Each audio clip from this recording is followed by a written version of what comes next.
Welcome back. Greetings, Earthlings. It's great to see you after our long break, the Autism at Work Virtual Summit. And here we go. We're into, I guess, the second half of day 2. And we've got another workshop for you. So stand by, my friends. The second of our 2 workshops. This one, I believe, is about the Autism at Work program and sustaining it, moderated by Sharon and Adam Easterbrook from Untapped Talent. Now, before I hand over to Sharon and Adam, I'd like to let you know that there is the Q&A tab. So it's actually crucial and critical and important that if questions arise and it can help you learn and understand, you please submit them to us so we can get them to our panelists. You do that in the Q&A pane. You can access that by clicking the Q&A tab on the right-hand side of your screen. Other people's questions will appear as well. If you like those, you can vote for them by clicking on the arrow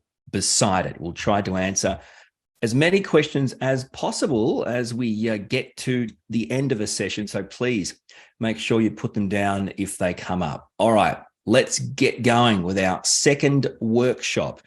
And now it's time to hand it over to Sharon and Adam. Guys, welcome. Thank you so much, Orion, and I hope you've all been having a great day. I'm going to share my screen and get straight into our presentation today, which is about building on organisational capability and sustainability with your Autism at Work programs. So you may have attended an earlier session today about initiating Autism at Work programs. Today, this session is about helping you to understand how to build organisational capability, scalability, and sustainability for your current or future Autism at Work programs. So we're going to give you some perspectives and insights into the challenges with sustaining your Autism at Work programs, but also highlight the huge benefits that these programs bring to organisations. Adam and I have been involved in Autism at Work programs for close to 10 years now in Australia, and more recently in the UK and Europe. And so we hope that we can help you by sharing some of our learnings, reflections, and insights into Autism at Work programs being successful.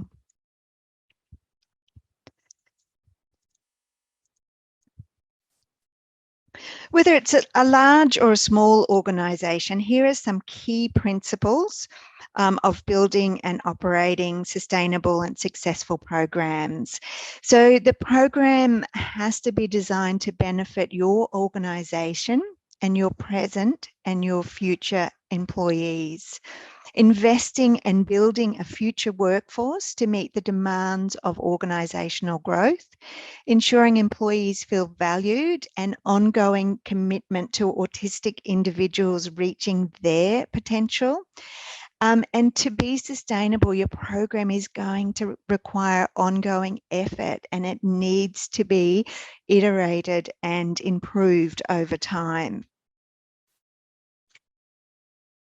So the first step is building a really strong and well thought out foundation for your program. And I'm going to introduce you now to Andrew Eddy. I'm sure many of you know Andrew Eddy, but just to give you a little insight, Andrew started the Untapped in 2017, and he has developed and driven the Neurodiversity Hub as a way of changing the narrative around autism and neurodiverse employment since early 2018.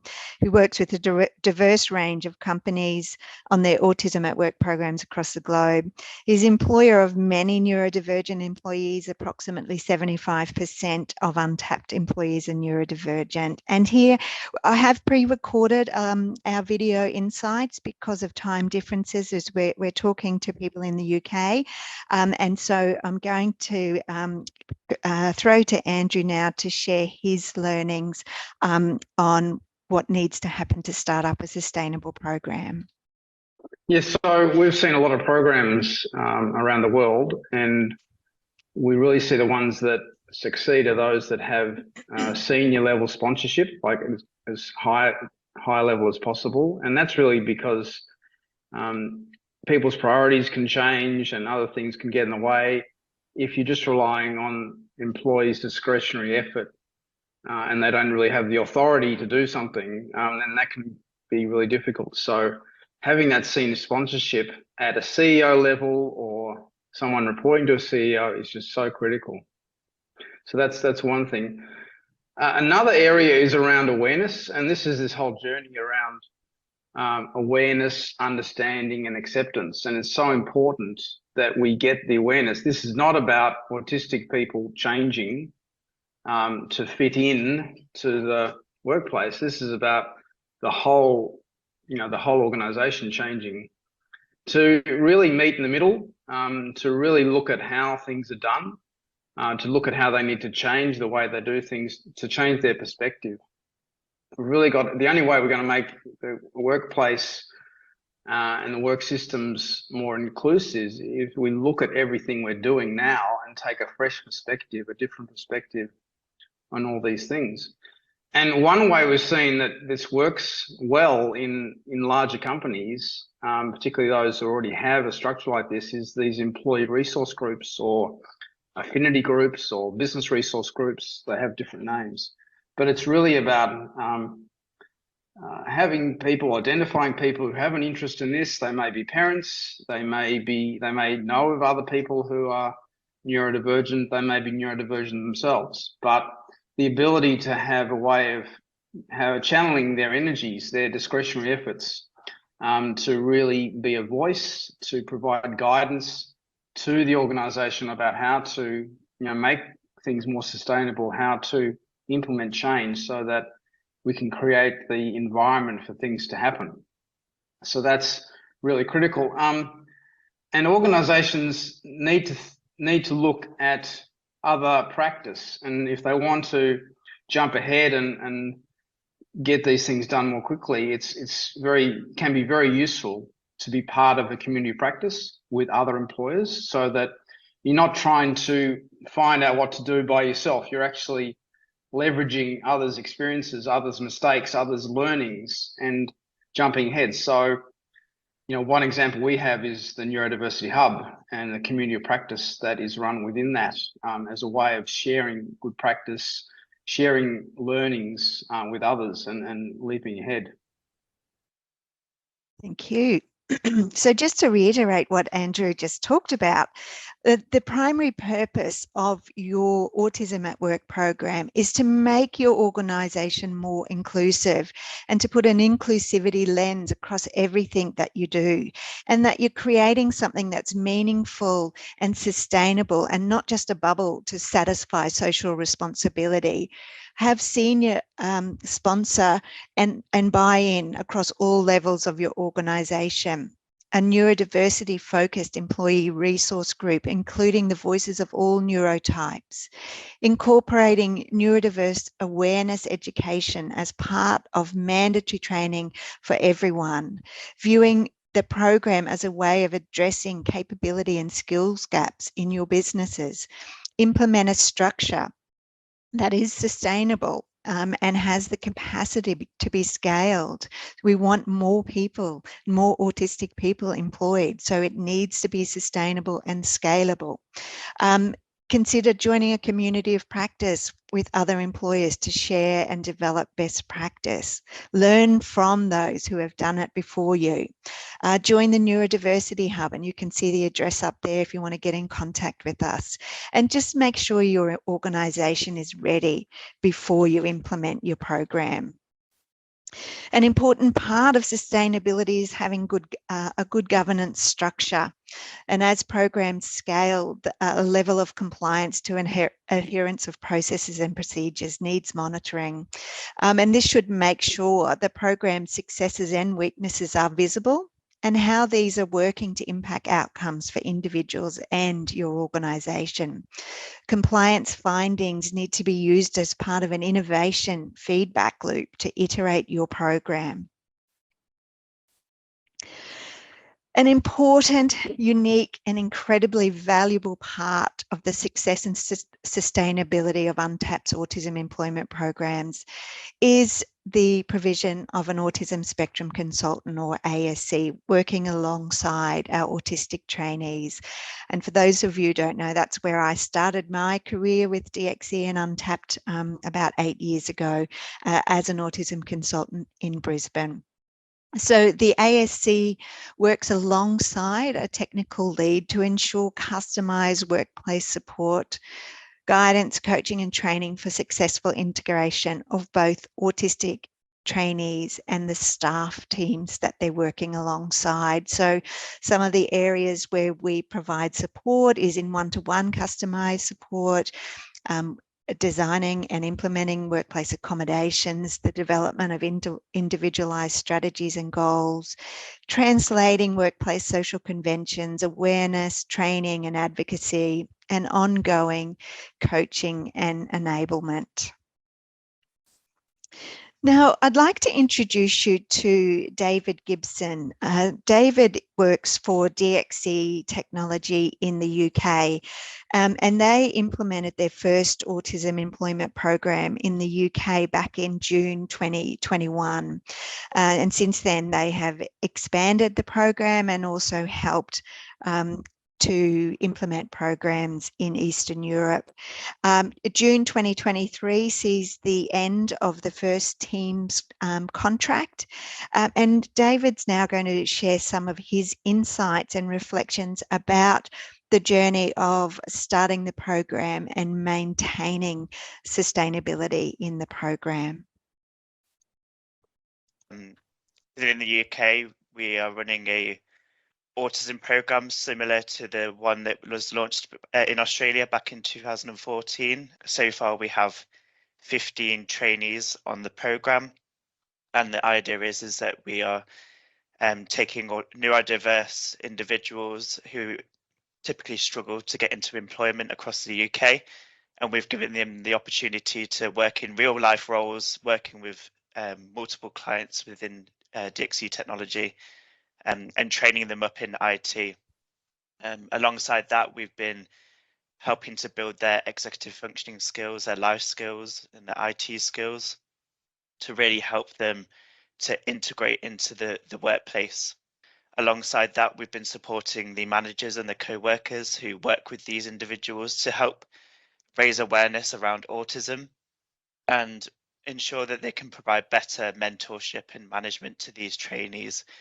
This has allowed them to really thrive in their roles and reach their full potential. And we're seeing that this is helping them to build much more confidence within the workplace and really drive value in our business. So we launched the program back in June 2021, and I worked very closely with the team at DXE, and they'd created a very well-established framework over the 8 years that they'd been running the program. And we'd taken this framework and really tailored it to fit within the UK. One of the biggest challenges, I think, was that we launched the program at the height of the COVID-19 pandemic. So within the UK, we were still working virtually from home. And this is a real challenge because we were rolling out a very large program, trying to implement it virtually. And there's a lot of lessons learned around implementing a program of this scale virtually. I think one of the hardest things is trying to provide the right level of support to the candidates that are on the program. And at the same time as trying to roll out the program, the whole team within the UK was new. So me leading the program, I was trying to understand the framework and the way that it's structured and the way that it works. We were introducing new autistic support consultants who were trying to learn on the job, and all the managers and the co-workers that were working with us were all new. So we were taking a very well-established framework from Australia and trying to roll it out in kind of like one go. This was very challenging at first, but we had to make sure that we were learning and adapting very quickly. Luckily, we brought together a very strong team who were all passionate about bringing the program to the UK, and we made sure that we captured all our lessons learned and started to adapt and tailor the program to work in the UK. I think what works really well with the Dandelion program is the way that it's structured. There's a lot of governance around the program, which really makes it successful. We have the role of the autistic support consultant. This is very unique to the Dandelion program. They ensure that the candidates are integrated within the business, that they come up with strategies to help to reduce their anxiety and really build their confidence in the workplace. And I think without the role of the ASC, I think the candidates would struggle, like they would in other workplaces. But fortunately, with the support of the ASC, we're really seeing them thrive and reach their full potential. Thank you so much, David. So step 2 is creating a purpose-built program. It needs to be have the right people involved. It needs to be set up in a structured way and is designed for the purpose of your business, your customers, and most importantly, the individual employee needs. The other thing that we would say to people is when you're looking at going the step of actually implementing some sort of a program, whether that be an internship program, an employment program, whatever it is, that we really look at the way in which you're doing it so that it is something that is scalable, sustainable. It's not something that's relying on those that have been involved putting in discretionary effort on top of their existing jobs to make it work. Often that can work for a time, but people get exhausted, people change jobs, and these things can fall over if they're not set up in a structured way. So really would encourage people to look at the way they set them up from the start.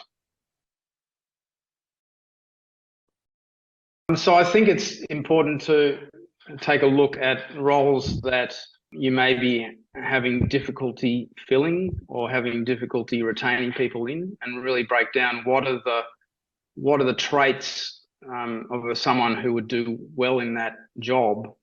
It's those jobs that can actually appeal well to autistic individuals. It can be something where it's a very structured role. It's not a customer-facing role, so it may not appeal to as much to a neurotypical individual, but may be quite suited to a neurodivergent individual or autistic individual. So it's really looking at those sorts of jobs that might suit them, or it might be a job where there's a level of different thinking or creativity required, or being able to see patterns, or needing to remember a long list of things to apply to a situation. And it's also those roles that might appeal to a neurodivergent individual. Thank you so much, Andrew. So just to again reiterate what Andrew's saying there is we need to undertake an organisational scan, identify roles that align with strengths, capabilities and potential of individuals. Undertake a sensory assessment of your work environment to assess for possible sensory distractions. Ensure you've created a culture that is a good fit. Refine your onboarding and training processes. Recruited open and reflective managers, so the right people.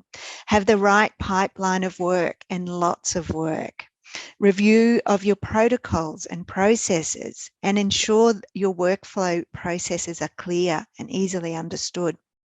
Have the right tools for the job, and also challenge any bias you may have within your organisation, both unconscious and conscious bias. So step 3 is about maintenance, improvement and sustainability.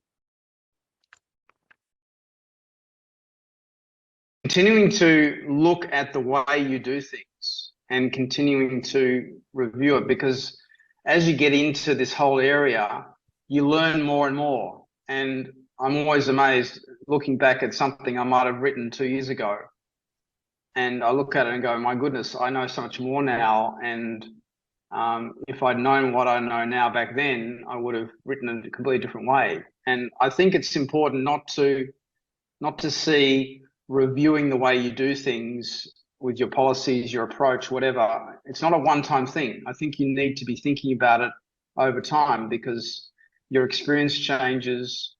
The way you want to be presenting yourself to the market needs to continue to change if you're going to compete for talent. So I think you need to have that as an ongoing activity, just to be re-looking at how you're presenting your company to the market, how you're presenting yourself on the website, through your job ads, through the way in which you interact with people during the hiring process. And it's just an ongoing activity. Absolutely. Thank you so much. Continuing to... Okay, and so it's really important for scalability, sustainability and success that you have consistency in your support framework. So for scalability, you need to build a framework that drives outcome for employees, that is customizable for each individual. Innovate and iterate that framework. You'll hear those words a lot. We have iteratively developed over a number of years program frameworks that guide our autism consultants, our trainees, mentors, supervisors through a range of training and workplace activities to help make sure our trainees reach their goals. The frameworks are not prescriptive rules. They're very much individualized. Each person uses what is applicable for them. Ensure that your core operational processes are consistent, repeatable, structured, and valuable. It makes it easier to measure progress and makes it easier for trainees to engage with. Strive for a set of defined outcomes that benefit both the employees and the organisation. Make sure that the processes and tools you use are consistent and that everyone gets the same opportunities to benefit from the desired outcomes. Measure and record successes and weaknesses and feed those findings into an innovation loop. Take outputs from prior experiences, both positive and negative, to help you innovate the next iteration of your program framework. We started with manual processes back in the day, and tools have now been iterated to the point where we're able to build them as online tools into a portal called our Waypoint Talent Management Platform. And this enables us to maintain consistency, scalability, and improve the outcomes across all of our programs, regardless of where they are located. Some of those tools that we have built into our platform include, probably most importantly, in my opinion, a structured assessment approach. So having regular, structured, predictable and considerate feedback to assess and discuss progress, set goals and discuss accommodations in a collaborative, confidential and safe way. It generates actions to achieve goals and enables the ongoing monitoring and progression of achieving goals. And I always felt like it helps to keep me as a manager on track, to make sure I'm looking out for the best interest and the growth of the individuals that I'm working with. We have a learning library. Training and development involves improving the effectiveness of the individuals and the teams within the organisation. And the learning library is a central repository where the training programs are built and accessed. The progress tracker also is the application of industry skills frameworks to ensure that the skills being learned as part of the program are being learned consistently and recognised as being valuable within the organisation. No point in training individuals in skills that are not valuable for their career, and that they're applicable and recognised standards within an industry career pathway. And it's about building capability together, both the organisation and the autistic employee. It's a two-way street.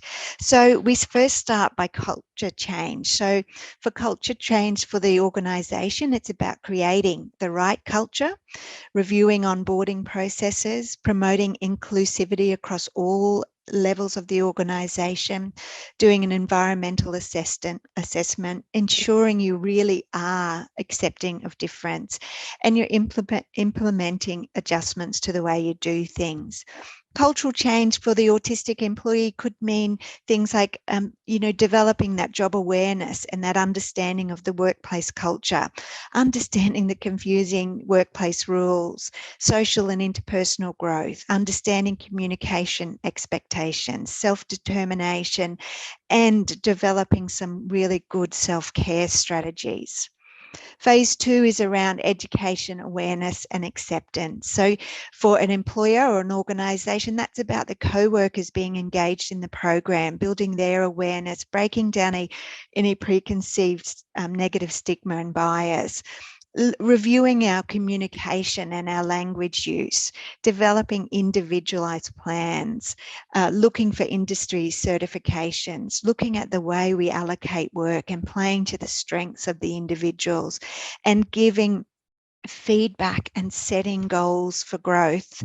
For the employee, that's about understanding their work strengths and their work preferences, and breaking down some owned negative stigma from previous past negative experiences, developing individualized goals, connection to other supports, understanding the process and actually feeding into the process of getting feedback on work performance and seeing it as a necessity for growth and development. Obtaining technical certifications that are relevant, and the ability to self-advocate. Phase 3 is about transition to independence. So for an organisation, it's about having a growth mindset, having the end in mind at all times, understanding that it's about strength-based role matching, giving the individual training opportunities, access to mentors, trials in other areas of the organisation, and making sure that they have a really well set up LinkedIn profile, a good resume, and have the opportunity to attend mock interviews.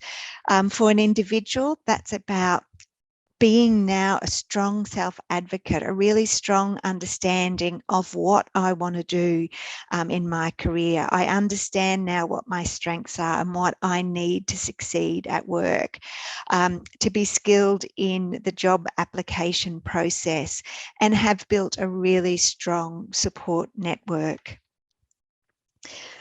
We have developed a curriculum or a framework of learning, if you like, so that we do deliver consistent learning opportunities across all of our programs.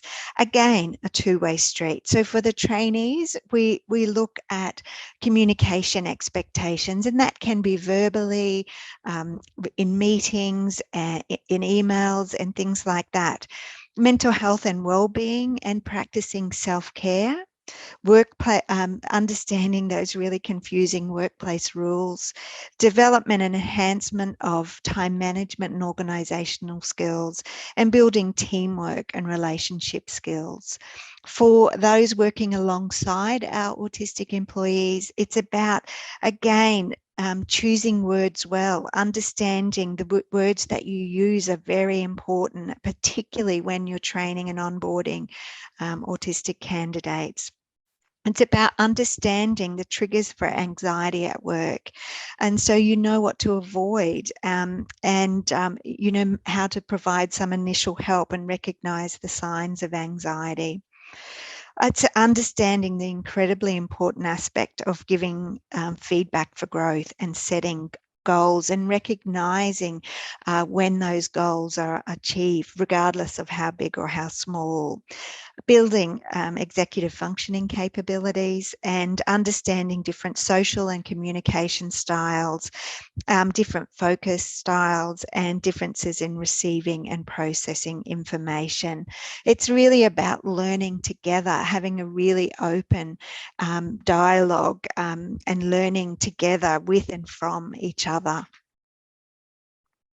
Another big success of the program is the Dandelion curriculum.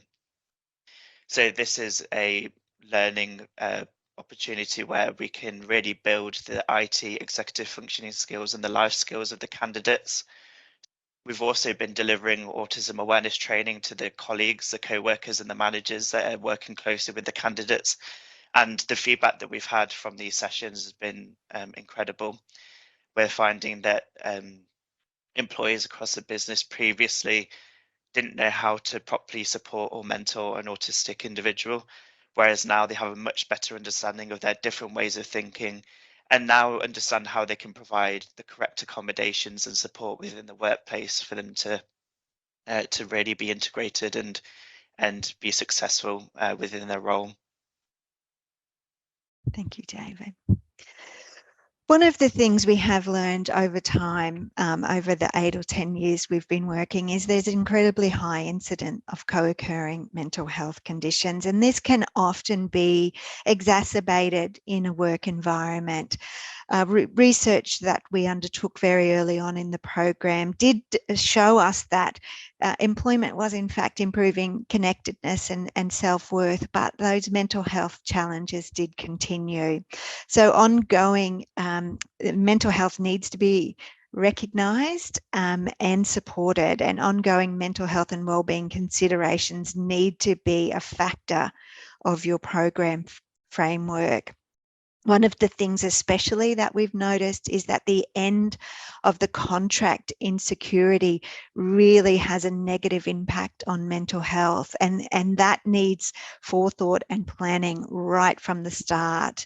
So we need to make sure we connect our employees with the right mental health supports. We run mental health training for co-workers and managers so they're confident and capable in recognising mental health concerns and putting people in touch with the right supports, and also review employee assistance programs so that there is support available for autistic employees through EAPs.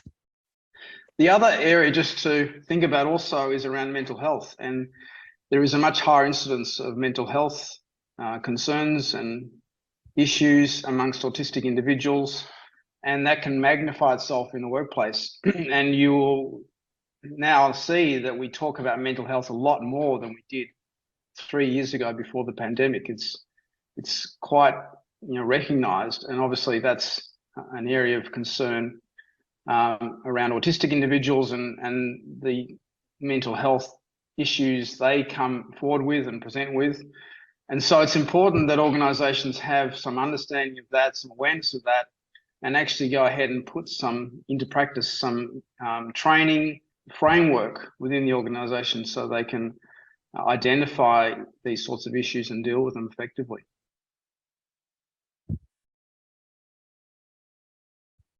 Well, we've done some good work with La Trobe University and hooking in also with Stanford and Cornell, and really there are some good research that's been done around this area, and there are courses and materials that can be used that those organisations have developed. Thank you so much. And I think there's a mental health session later on today that you can all tap into. Okay, so an important aspect of our program's success and sustainability is how we build an employee profile starting right at the beginning. So we define a career pathway. And it's our goal is always for individuals to achieve independence through employment. And so we define a career pathway very early on and record progression as part of the trainee's profile. And we are really active in recording achievements and accreditation, a profile that enables a person to reflect upon where they started, what skills they've acquired, what achievements they've made, as well as what things they need to implement to succeed is such an empowering tool. And we recognise and celebrate accomplishments because that's not always easy for our trainees to do. And so we recognise the acquisition of their workplace and technical skills, gaining confidence and self-advocacy are the keys to building a career and independence. And a work profile documents this important journey, and it is taken forward wherever that individual may go next.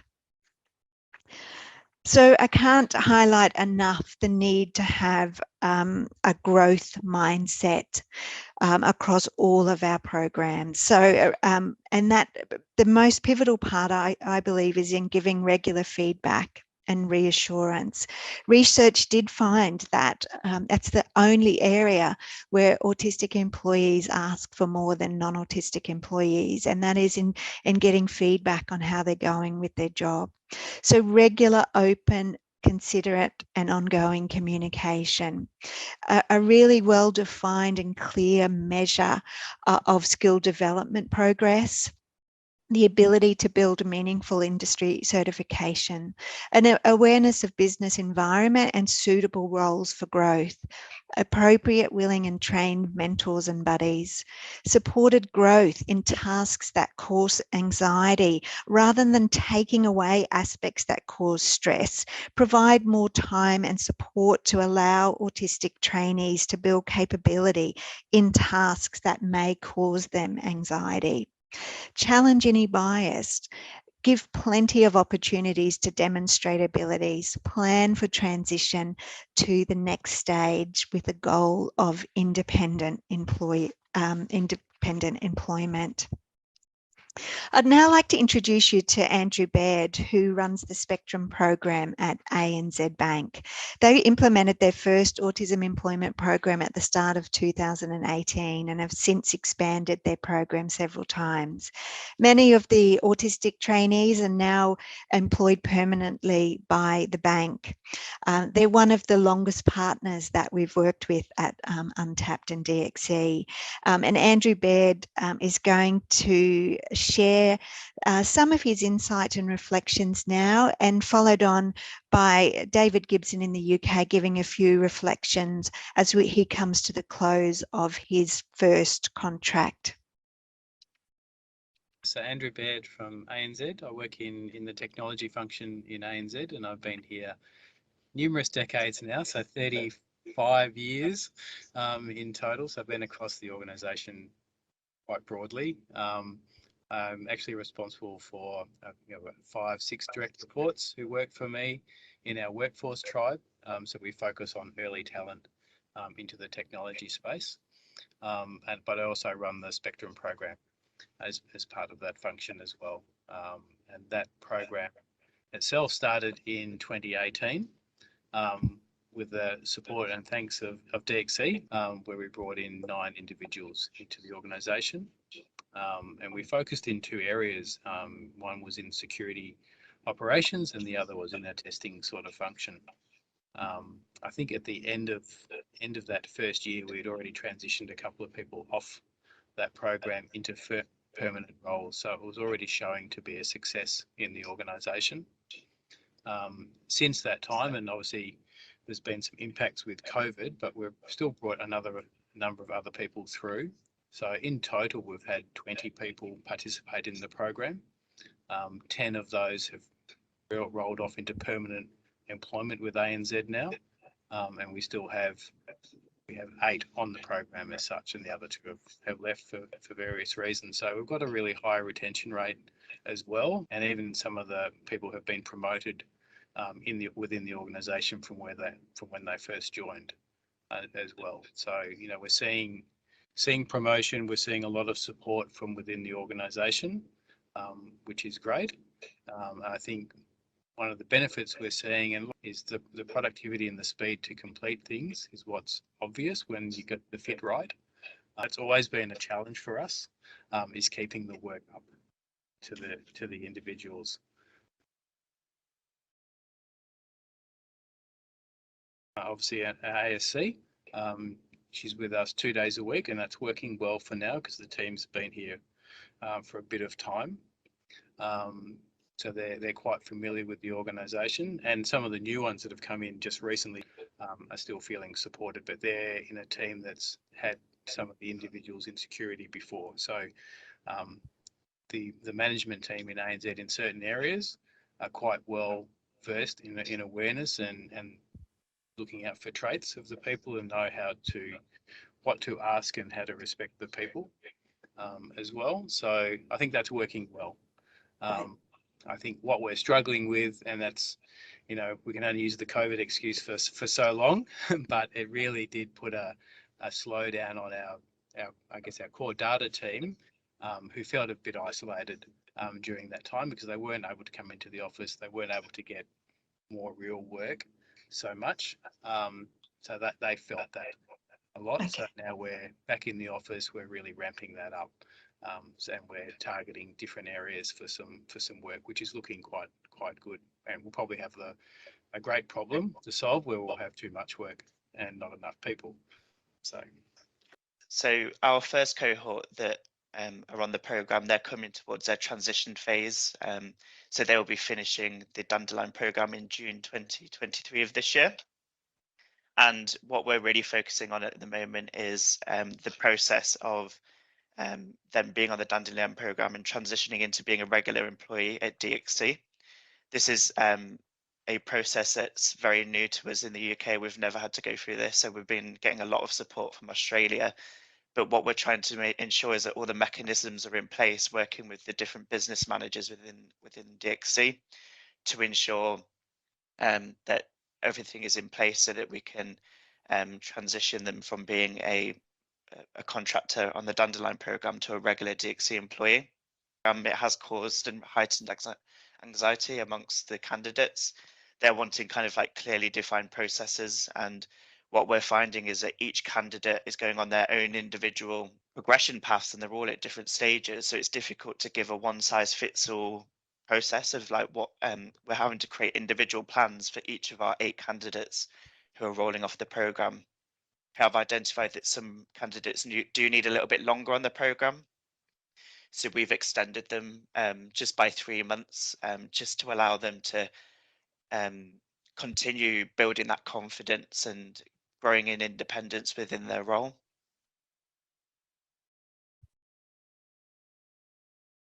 I think the hardest thing was we brought on a whole new team and rolled out the program at the same time, and it was a lot of learning. Fortunately, we had the Australian team to kind of support us with answering all our questions in a way, but we had a brand new team all trying to learn the framework of the Dandelion program at the same time. And I wish we just had a bit more time to get our head around how the program is structured and how it runs and all the kind of finer intricacies, rather than learning it along the way. There was a lot of times where things would prop up and we were going back to Australia asking like for support and asking for advice. And we were essentially a brand new team learning along the way. A few key themes that we're seeing. First of all, is a massive growth in confidence. So before they joined the program, a lot of them didn't have much work experience. They never worked in a professional environment. They didn't have that confidence to talk to groups of people or do things independently. And we're seeing a growth in confidence across the board. A lot of them are now starting to do things independently. We have candidates that can now lead meetings in front of senior members of staff and really drive the conversation. We've got candidates who are starting to suggest process improvements. And quite recently, we had someone within PMO who suggested a process improvement, and this was recently recognised by the PMO lead. So their work is getting recognised by members of staff, and it's showing that they're delivering value to the business. We're not just bringing them in and getting them to do odd jobs. We're literally getting them to deliver value to our customers. And then also their life, their stability, both in their personal life and in their professional life. So we've given them a stable job where they feel comfortable now. They know that they've got some stable work, that they're getting supported.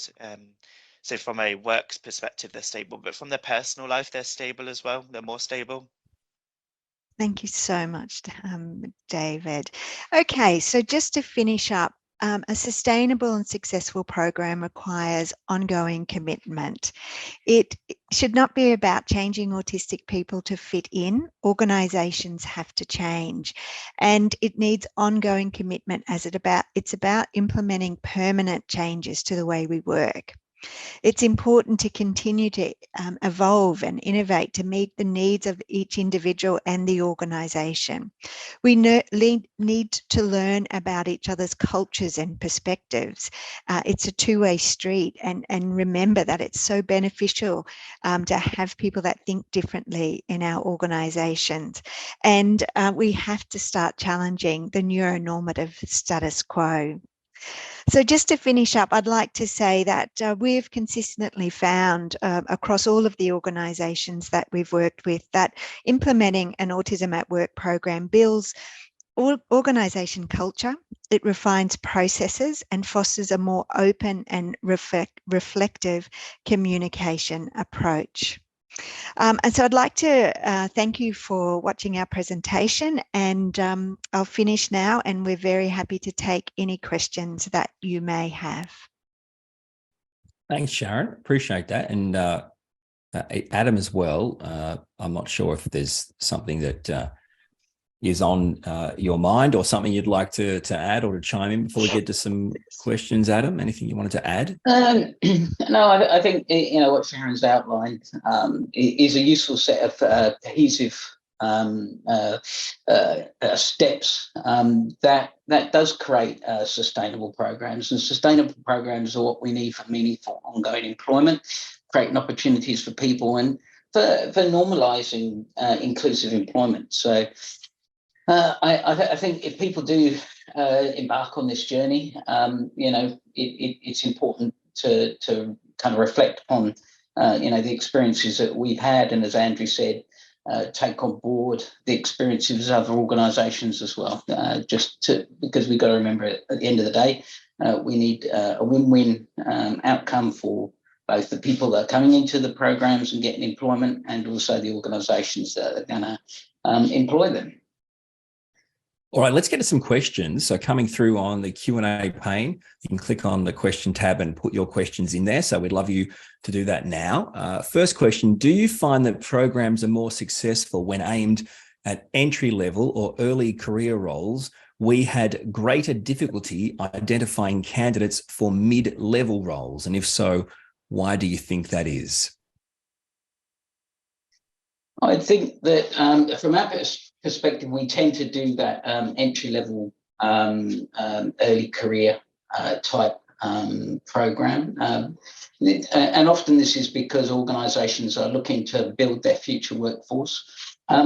People kind of mid-career are more likely to be already embedded into an organisation, doing a role, comfortable in a role, where they've got their experience. So they're less likely to want to change into another organisation. Doesn't mean that an organisation can't build a culture of support and attract those people if they feel unsupported in their existing businesses. And, we know from our experience consulting with organisations that, people are in that sort of position. But I think that it would be harder to get people to change and convince them that another organisation is there ready to support them better than where they're currently managing themselves. Sharon, did you have anything you wanted to add? Yeah, I guess I'd just like to say, yeah, I do probably agree with that question, in that it is harder to access mid-level and higher level roles. And it is perhaps something that we need to look at doing better. I'm not sure what the answer is to that, but I do agree with you that it is harder to recruit in those areas. And perhaps it's because we haven't actively been searching in that area. And if that's the case, we probably need to look at changing. Yeah, and from my own personal experience, when I look at it, this is pretty much my zone. These kind of mid-level, roles are pretty much my zone of experience over the time that I've put in and where I'm at. So there's an entire generation of potentially late diagnosed, adult diagnosed autistic people who are well past this kind of entry-level early career phase. And we probably, as you say, we probably need to look at ways where we can include those people. And I think we've heard from a lot of people over the last few days challenging the idea that, you know, people can't do roles because they haven't got a degree, or, you know, we're looking at the skills and the strengths they can bring to roles, and how some of them can actually do it better than others. And maybe that's where, you know, these types of things, you know, filter through. But I guess that's just a thought. More questions. Given co-worker training as part of your model, is disclosure a mandatory part of participation? Yeah, interesting one. By the nature of the way that we run our programs, people have to disclose, obviously, to join those programs, because that's, you know, who it's intended for. In terms of those organisations that the people will be working for, they will know the type of program that they're implementing. In terms of that kind of next phase out of transition into the organisation, whether they disclose into that part of the organisation is entirely up to them. And I think, just to follow on from that, training is about diversity in thinking. So it's relevant to everyone in an organisation. We all think differently. We all receive information differently. We all have our unique sensory profiles. So the information that we talk about in the training is not autism specific. And it does help organisations to be more understanding of, you know, different ways of thinking. So we can and do run our training with autistic people, with parents of autistic people, with neurotypical people, with other neurodivergent condition. It is acceptable. It's just general good information to know.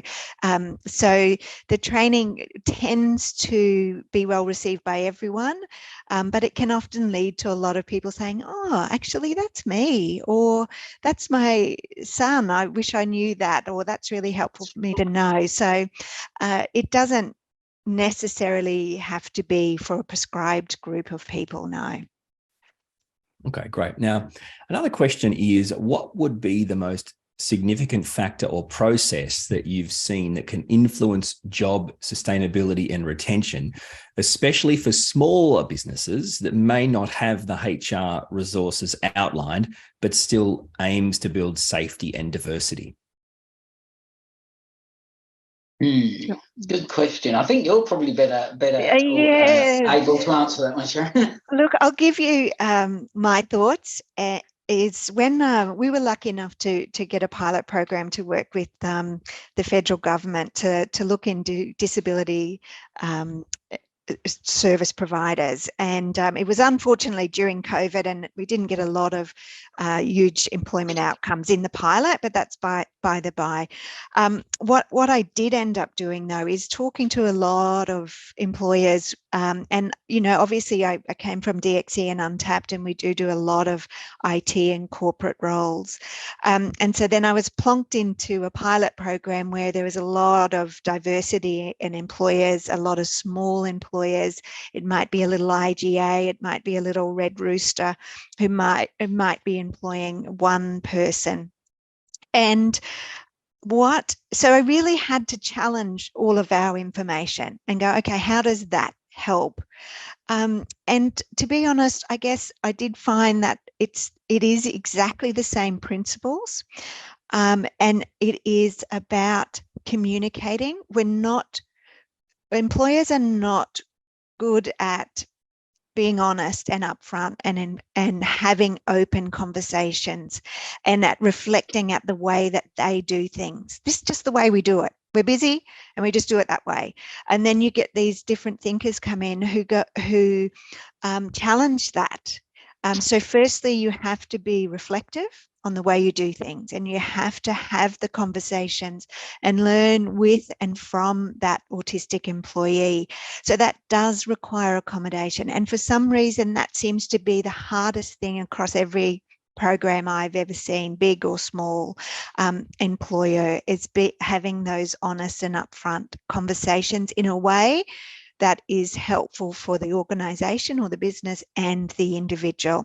And sometimes that means you have to be quite honest and say that behaviour has to change because it doesn't suit this work environment, or that communication was perceived this way by the other person.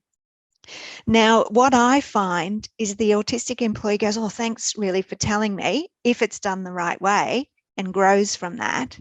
But our employers are struggling to do that and do that in a way that is helpful for the development of that individual. Now, that same principle of setting a career development, still, if it's in your IGA, there still can be career development, even if it is moving on to a different task eventually. And it can be small achievements. It doesn't have to be, I got an accreditation at uni or TAFE.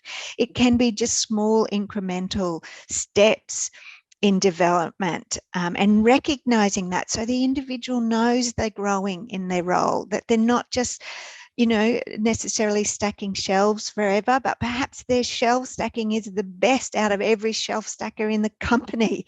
So we need to make sure that they know that sort of information and have a pride in their work and are developing in their roles. Awesome, fantastic. I'll just add a little bit to that. Part of what we do within our programs, and Sharon talked about it a little bit during her presentation, was that kind of structured feedback process, whereby it's kind of repeatable and structured. And because we involve in that mentors, co-workers and things like that, often they would shy away from the difficult conversations and the difficult questions. So when we set those as repeatable questions, it takes away that kind of level of concern about the conversation that they're having. And, you know, the people, the trainees in our program, they don't really care about those questions. What they care about is understanding they're doing things the right way, they're progressing the way that they want to progress. And having real honest conversations makes a huge difference to making sure people stick around and that they build on their employment success.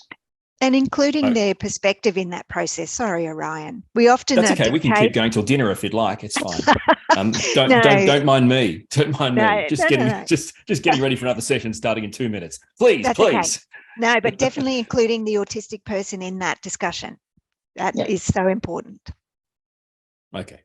Sharon, Adam, fantastic, amazing job. And thank you so much for your time and your insights. We have reached the end of this session, but you can provide us with some feedback on the feedback portal. Our next session is a panel on higher education. If you want to get there, go back to the homepage or the agenda page and you'll see the session listed starting soon. Click on that and it starts in minutes from now. So we'll hopefully see you at the next session. And thank you so much for being here. Thank you, guys. Thank you.